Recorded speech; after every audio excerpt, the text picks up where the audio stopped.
मालेगाव तालुक्यातील मळगाव येथे अयोध्या येथे होणाऱ्या श्रीराम मूर्ती प्राणप्रतिष्ठा सोहळ्यानिमित्त मळगाव येथे पहाटे 4 वाजेपासून गावातील सर्व महिलांनी शाळा रांगोळी दीप लावत दारासमोर गुढी उभारत श्रीरामांचे स्वागत करण्यात आले।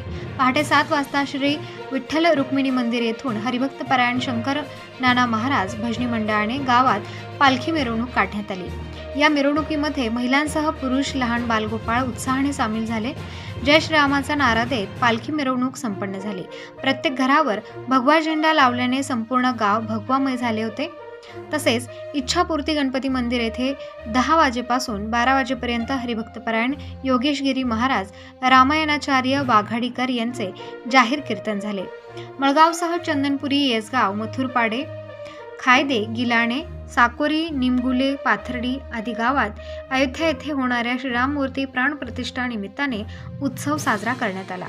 प्रबंधभूमी महाराष्ट्र न्यूजसाठी संदीप सोळंके, मळगाव।